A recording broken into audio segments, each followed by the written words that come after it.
Hello students, हमने previous lecture में पढ़ा था motion of charge particle in magnetic field. आज इसी पे कुछ important questions and numerical discuss करते हैं। समझिए, जैसे देखिए, हमने कहा था, पॉइंट समझ लीजिए, पहले नोट में डालना है, पता भी है, पहले आपने पढ़ा भी है कि अगर जो एंगल थीटा है किस किस के बीच में, velocity of the charge particle and magnetic field, अगर ये थीटा एंगल 90 होगा तो चार्ज पार्टिकल कैसा पाथ फॉलो करेगा?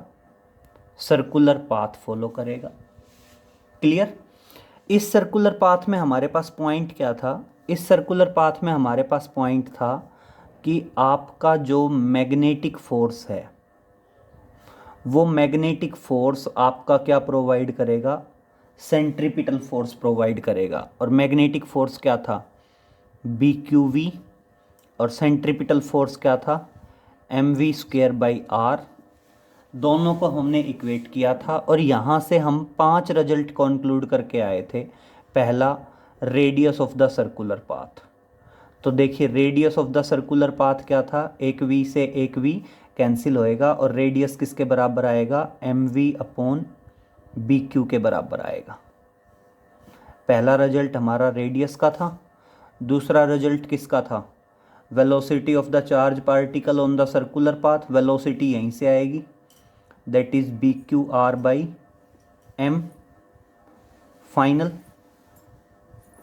नेक्स्ट रिजल्ट आया था आपका टाइम पीरियड का। टाइम पीरियड क्या था? एक चक्कर का distance 2 pi R divided by the velocity, और डिवाइडेड बाय वेलोसिटी किया तो रिजल्ट आ गया था 2 pi M upon B Q. Clear? Next result आया था हमारा फ्रीक्वेंसी का। फ्रीक्वेंसी न्यू क्या था? रेसिप्रोकल ऑफ टाइम पीरियड, और किसके बराबर आ गया था? B Q upon 2 pi M. फिर इससे नेक्स्ट हमारा रिजल्ट था काइनेटिक एनर्जी का, और काइनेटिक एनर्जी का जो रिजल्ट था वो half M V square. M और वी स्क्वेयर करेंगे तो क्या आएगा? B square Q square R square upon M square, और एक एम से एक एम कट जाएगा। और ये हमारा लास्ट और फाइनल रिजल्ट था काइनेटिक एनर्जी का। तो हमने ये 5 रिजल्ट कल डिस्कस किए थे। अब इसी पे बेस्ड पहले एक बिल्कुल सिंपल न्यूमेरिकल करते हैं जिससे चीज़ें क्लियर हो जाएं कि कौन सी चीज़ क्या है। अब मान लीजिए वो आपको कहता है कि कोई भी मतलब चार्ज पार्टिकल की वैल्यू देता है, वो किसी भी चार्ज पार्टिकल, मतलब मान लीजिए वो कहता है there is an alpha particle, या मतलब बहुत सारे क्वेश्चंस हैं। बस सबसे मेन पॉइंट क्या है? सबसे मेन पॉइंट है कि आपको ये रिजल्ट्स याद हों। और ये कॉन्सेप्ट है कहाँ से? ये कॉन्सेप्ट है आपका motion of charge particle in magnetic field. तो देखिए, जब भी चार्ज पार्टिकल मैग्नेटिक फील्ड में मूव करेगा और उसके बीच का जो एंगल है वो एंगल कितना रहेगा बेटा? वो एंगल रहेगा 90 डिग्री। तो उस टाइम पे चार्ज पार्टिकल इसी टाइप का पाथ फॉलो करेगा, सर्कुलर पाथ फॉलो करेगा। एंड उस टाइम पे हमें ये सारे पॉइंट सारी चीज़ें कंफर्म करनी होंगी कि कौन सी चीज़ क्या है, किस पॉइंट पे बेस्ड है, और कौन सा चीज़ क्या आएगा। तो देखिए, हम एक क्वेश्चन कैरिड आउट करते हैं, पहले उसी से समझेंगे। मान लीजिए उसने क्वेश्चन दिया कि कोई भी आप चाहे अल्फा पार्टिकल की बात कर लें, चाहे आप बीटा पार्टिकल की बात कर लें, चाहे आप इलेक्ट्रॉन की बात कर लें। अब समझिए, वो कहता है कि देयर इज एन इलेक्ट्रॉन। मान लीजिए क्या है? एक इलेक्ट्रॉन है। समझिए, क्वेश्चन है an electron moving, an electron moving perpendicular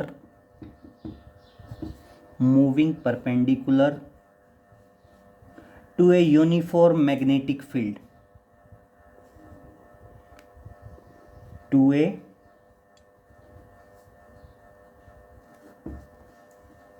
uniform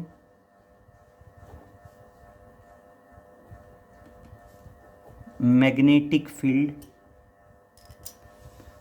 an electron moving perpendicular to uniform magnetic field that is 3.5 into 10 raised to the power -3 tesla. Clear? किसकी value दे दी? Magnetic field की value they the with A velocity of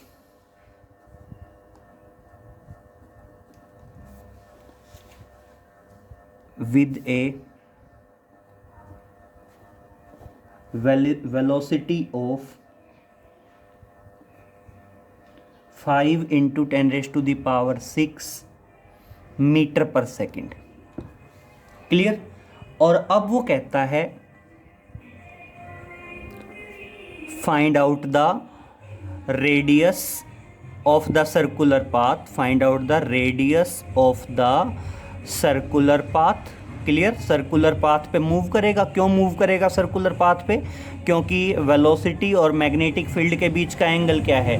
90 degree है। दोनों एक दूसरे के perpendicular है, तो एक दूसरे के परपेंडिकुलर है तो ऑटोमेटिक क्या आएगा? आपका सर्कुलर पाथ आएगा। तो अब वो कहता है हमने क्या फाइंड आउट करना है? रेडियस फाइंड आउट करना है सर्कुलर पाथ का and frequency of revolving electron, frequency of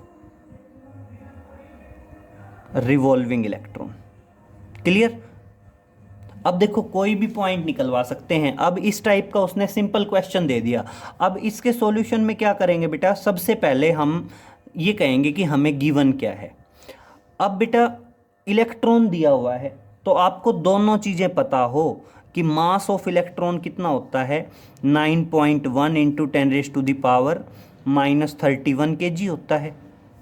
clear? फिर आपको पता हो चार्ज ऑफ इलेक्ट्रॉन क्या होता है? 1.6 into 10 raise to the power -19 coulomb होता है। बेटा इलेक्ट्रॉन है तो चार्ज नेगेटिव रहेगा। नेगेटिव का फंडा सिर्फ डायरेक्शन को डिस्कस करेंगे और कोई पॉइंट नहीं आएगा।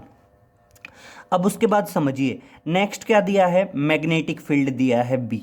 अब मैग्नेटिक फील्ड बी क्या है? मैग्नेटिक फील्ड बी की वैल्यू है 3.5 into 10 raise to the power -3 tesla. Clear? और एक दी है आपको वेलोसिटी। वेलोसिटी कितनी है? 5 into 10 raise to the power 6 metre पर सेकेंड। ये चीज़ें हमें गिवन हैं। अब बस बेसिकली आपको ये पता होना चाहिए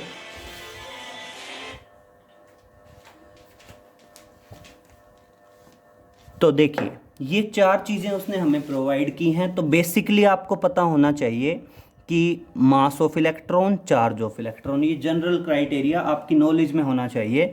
अब मान लीजिए उसने कहा एक तो क्या फाइंड आउट करिए? रेडियस।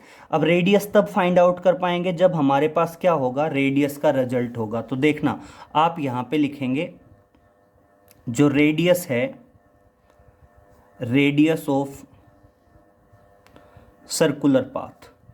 बेटा रेडियस ऑफ सर्कुलर पाथ का रिजल्ट आपको पता है क्या आएगा?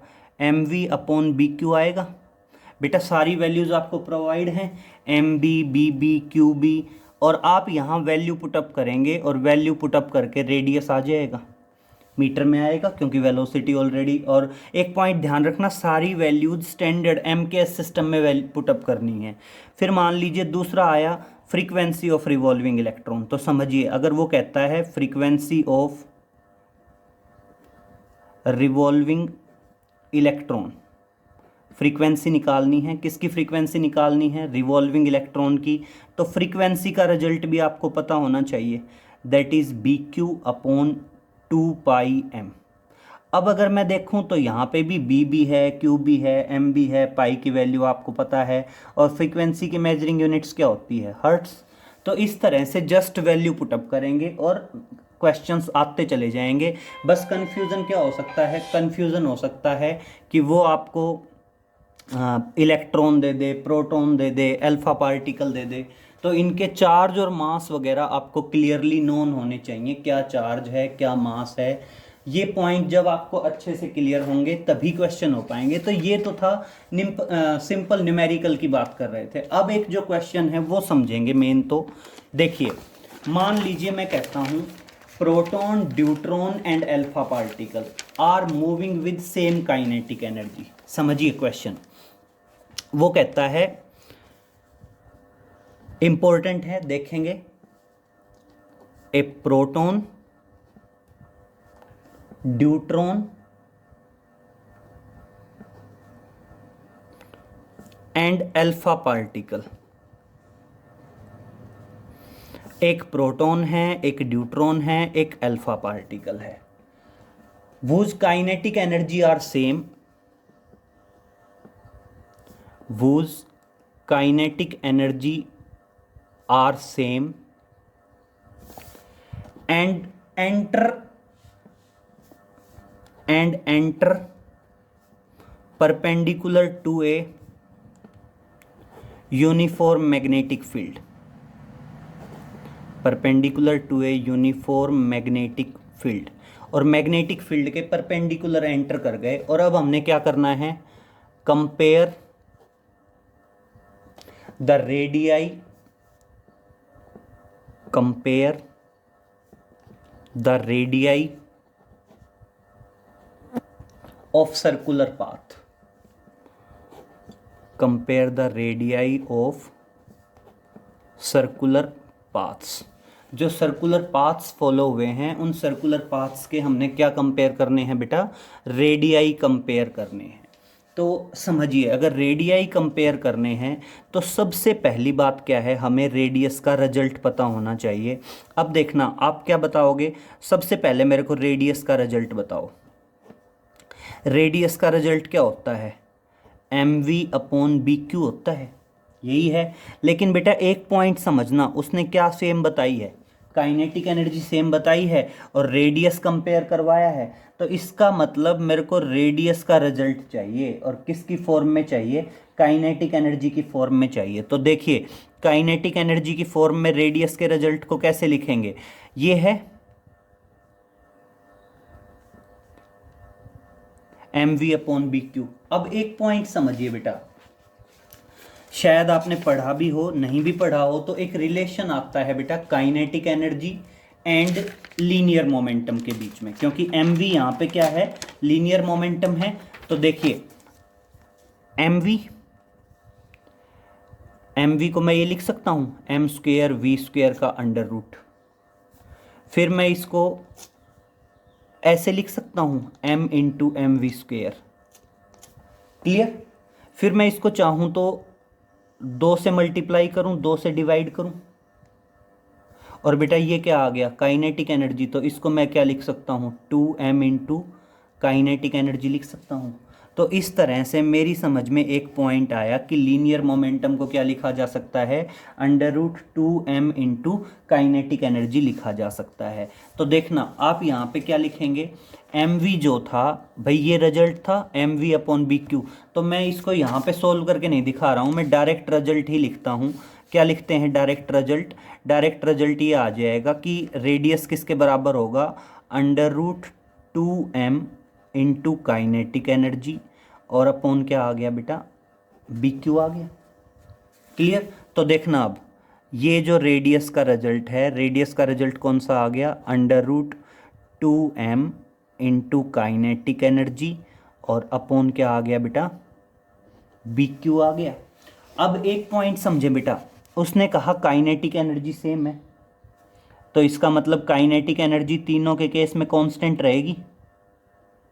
क्लियर बेटा। मैग्नेटिक फील्ड सेम है, b की वैल्यू कांस्टेंट रहेगी, और बेटा 2 भी कांस्टेंट है। तो इस तरह से मैं सिंपल ये कह सकता हूं कि जो रेडियस है वो रेडियस डायरेक्टली प्रोपोर्शनल रहेगा √m/q।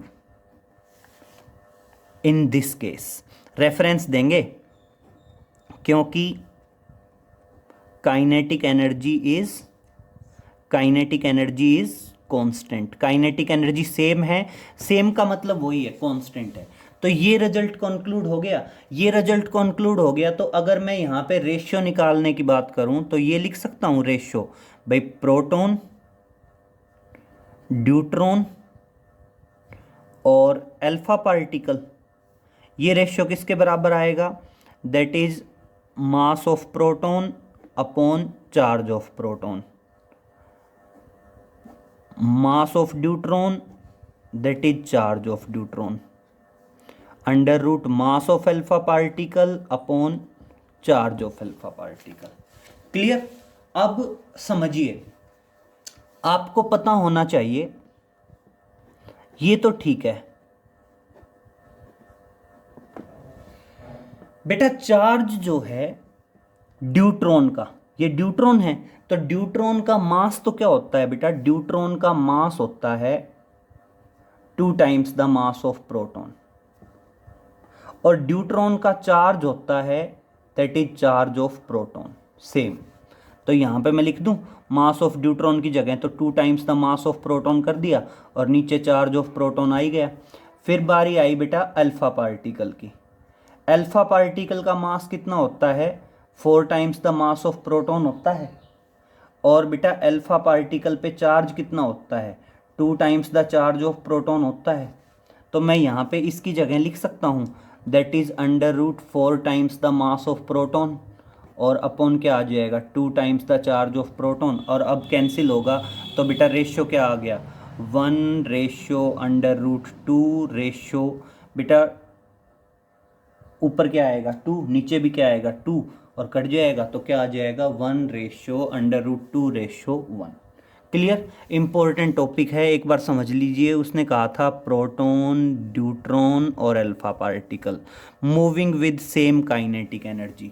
बस ये रिजल्ट पता हो कि रेडियस को काइनेटिक एनर्जी की टर्म्स में कैसे लिख सकते हैं? Under root 2m into kinetic energy और अपॉन BQ है।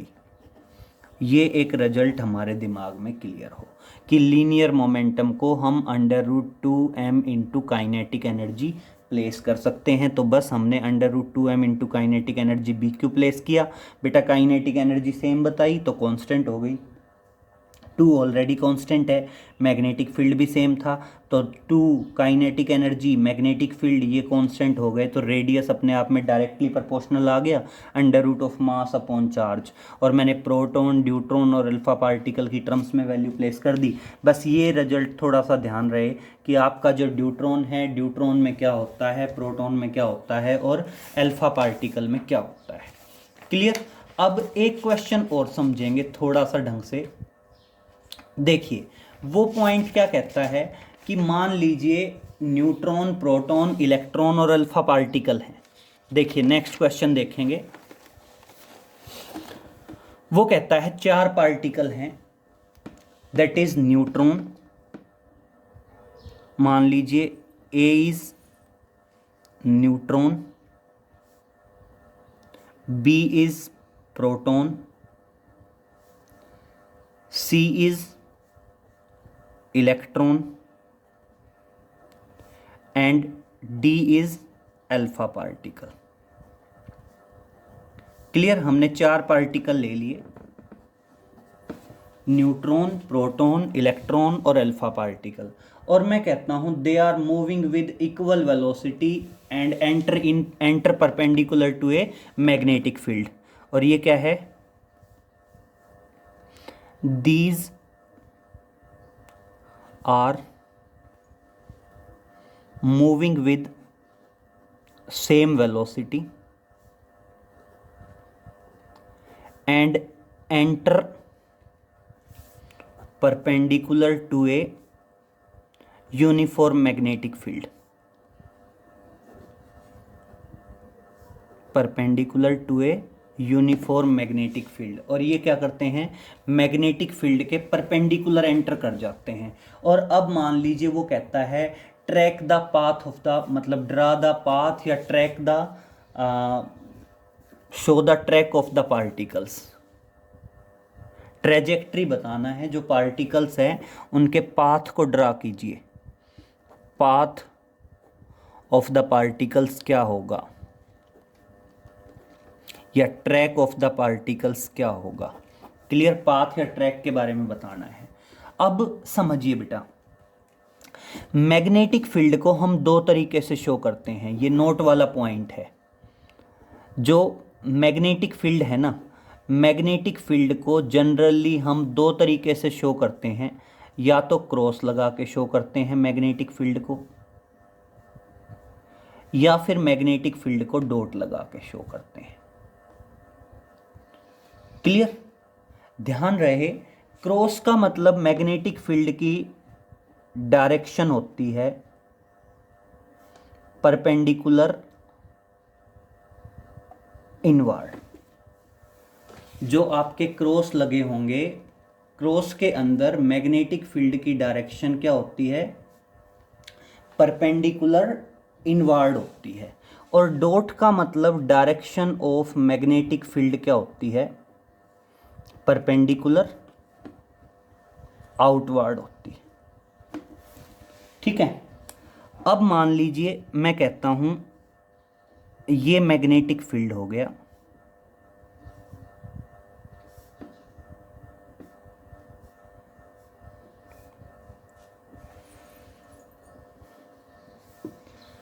क्लियर, मान लीजिए ये क्या आ गया, आपका मैग्नेटिक फील्ड आ गया, और ये इधर से आ गए पार्टिकल। ठीक है, अब समझें बेटा, हमने एक बात की थी, Fleming's left hand rule, that is Fleming's left hand rule. अब समझिए फ्लेमिंग्स लेफ्ट हैंड रूल क्या था बेटा, फ्लेमिंग्स लेफ्ट हैंड रूल में था लेफ्ट हैंड हो, और लेफ्ट हैंड में एक फर्स्ट फिंगर हो, एक सेंट्रल फिंगर हो, और एक थंब हो, और ये आपस में क्या होने चाहिए, perpendicular to each other, perpendicular to each other. यहां पे फर्स्ट फिंगर क्या देगा बेटा, direction of magnetic field, central finger क्या देगा, डायरेक्शन ऑफ वेलोसिटी, और थंब क्या देगा बेटा, डायरेक्शन ऑफ फोर्स। अब समझिए एक बात, फ्लेमिंग्स लेफ्ट हैंड रूल कैसे करेंगे, मतलब ऐसे तीनों चीजें, लेफ्ट हैंड है, first finger, central finger, thumb, these are adjusted perpendicular to each other. अब क्रॉस है, क्रॉस का मतलब क्या है, क्रॉस का मतलब है magnetic field perpendicular inward. Clear, cross का मतलब क्या है, मैग्नेटिक फील्ड परपेंडिकुलर इनवर्ड। अब देखिए वेलोसिटी इधर है तो सेंट्रल फिंगर क्या देगी, वेलोसिटी, वेलोसिटी कहाँ आएगी, इस तरफ आएगी, फर्स्ट फिंगर इनवर्ड, वेलोसिटी इधर, तो थंब कहाँ मार्क कर रहा है, ऊपर की तरफ, तो सीधी सी बात है फोर्स कहाँ लगेगा, ऊपर की तरफ। लेकिन किस केस में, जब चार्ज पार्टिकल पॉजिटिव चार्ज हो। तो पॉजिटिव चार्ज कौन है, प्रोटॉन है, और अल्फा पार्टिकल है। तो बेटा प्रोटॉन और अल्फा पार्टिकल तो कहाँ मूव करेंगे, ऊपर की तरफ मूव करेंगे। क्लियर, न्यूट्रॉन पार्टिकल पे कोई चार्ज ही नहीं है, और बेटा चार्ज नहीं है तो मैग्नेटिक फोर्स क्या होता है, Q V B sine theta होता है। अब बेटा चार्ज ही नहीं है तो डाइवर्ट ही नहीं होगा, और बेटा इलेक्ट्रॉन पे चार्ज नेगेटिव है तो जस्ट जो फोर्स है वो क्या हो जाएगा, अपोजिट हो जाएगा। तो समझिए जो स्ट्रेट गया वो क्या है, न्यूट्रॉन, न्यूट्रॉन क्या है, ए, तो ए तो क्या चला गया, स्ट्रेट चला गया। फिर नीचे की तरफ कौन आया है, इलेक्ट्रॉन, इलेक्ट्रॉन क्या है, सी, तो ये क्या आ गया, सी। और ऊपर की तरफ गए बेटा अल्फा पार्टिकल और प्रोटॉन, और आप ध्यान रखेंगे अल्फा पार्टिकल का रेडियस प्रोटॉन के रेडियस से ज़्यादा आएगा। क्यों ज़्यादा आएगा, हम रेडियस का रिजल्ट यूज़ करेंगे mv/bq। अब v सेम है, b सेम है, तो रेडियस क्या आ गया, directly proportional to m/q ratio, और अल्फा पार्टिकल का m/q रेशियो ज़्यादा है। तो सिंपल सी बात है, जो कम रेडियस वाला ट्रैक है वो तो प्रोटॉन है b, और जो ज़्यादा रेडियस वाला ट्रैक है वो अल्फा पार्टिकल है d। तो इस तरह से चारों पार्टिकल का पाथ शो हो गया। क्लियर? आ गया समझ में? तो क्वेश्चन क्लियर हो गया क्या था? तो इस तरह से कोई भी क्वेश्चन कैरिड आउट कर सकते हैं।